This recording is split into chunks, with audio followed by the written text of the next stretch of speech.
സംസ്ഥാനത്തെ ഡെങ്കിപ്പനി ബാധിതരുടെ എണ്ണവും ക്രമാതീതമായി ഉയരുകയാണ്. ഏറ്റവും കൂടുതൽ ഡെങ്കിപ്പനി കേസുകൾ റിപ്പോർട്ട് ചെയ്തിരിക്കുന്നത് എറണാകുളം ജില്ലയിലാണ്. നിലവിൽ റിപ്പോർട്ട് ചെയ്ത കേസുകളിൽ 54% എറണാകുളത്താണ്. അർജുൻ മട്ടന്നൂർ നമുക്കൊപ്പം എത്തുന്നു.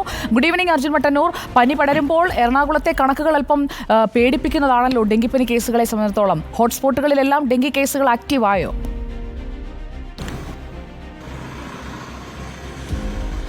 സുജിയ, ഗുഡ് ഈവനിംഗ്. അത്തരത്തിൽ തന്നെയാണ് സാഹചര്യം. എറണാകുളം ജില്ലയിൽ പ്രത്യേകിച്ച് കൊച്ചി നഗരത്തിൽ ഡെങ്കിപ്പനിയും മറ്റ് പകർച്ചവ്യാധികളും പടർന്നു പിടിക്കുകയാണ്. ഇതിന്റെ കൃത്യമായ കണക്കുകൾ ആരോഗ്യവകുപ്പ് പുറത്തുവിടുന്നില്ല. പക്ഷേ ഈ പ്രാദേശിക തലത്തിൽ നിന്ന് ലഭിക്കുന്ന വിവരമനുസരിച്ച് ഇത്തരത്തിൽ കൊച്ചി നഗരത്തിൽ തന്നെ കളമശ്ശേരി, അതോടൊപ്പം തന്നെ ചങ്ങമ്പുഴ പാർക്ക്, പോട്ടച്ചാൽ നഗർ, ഉണ്ണിച്ചിറ, വട്ടേക്കുന്നം, കരിപ്പായി തുടങ്ങിയ മേഖലകളിലൊക്കെ തന്നെ ഇത്തരത്തിൽ ഡെങ്കിപ്പനി സ്ഥിരീകരിച്ചിട്ടുണ്ട്. നിരവധി ആളുകൾക്കാണ് ഇത്തരത്തിൽ ഡെങ്കിപ്പനി സ്ഥിരീകരിച്ചിട്ടുള്ളത്. ഇന്നലെ ഒരാളുടെ മരണം സ്ഥിരീകരിച്ചിട്ടുണ്ടെങ്കിലും അത് ഡെങ്കിപ്പനി ബാധിച്ചിട്ടല്ല എന്നാണ് ആരോഗ്യവകുപ്പും ആശുപത്രി അധികൃതരും പറയുന്നത്. ഇയാളെ 80 വയസ്സുകാരനായ ഇബ്രാഹിം എന്നയാളെ ഒരാഴ്ച മുൻപ് ഡെങ്കിപ്പനി ബാധയെ തുടർന്നാണ് സ്വകാര്യ ആശുപത്രിയിൽ പ്രവേശിപ്പിച്ചത്. പക്ഷേ മരണം ഡെങ്കിപ്പനി മൂലമല്ല എന്നാണ് ആശുപത്രി അധികൃതർ പറയുന്നത്.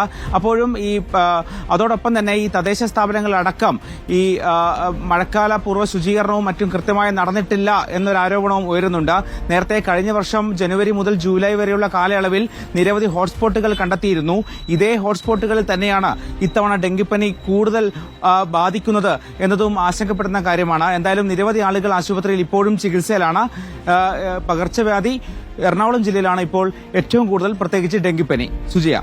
ഓക്കെ, അർജുൻ മട്ടന്നൂരാണ് എറണാകുളം ജില്ലയിലെ ഡെങ്കി കേസുകൾ സംബന്ധിച്ചുള്ള ഏറ്റവും പുതിയ വിവരങ്ങൾ പങ്കുവച്ചത്. നമുക്ക്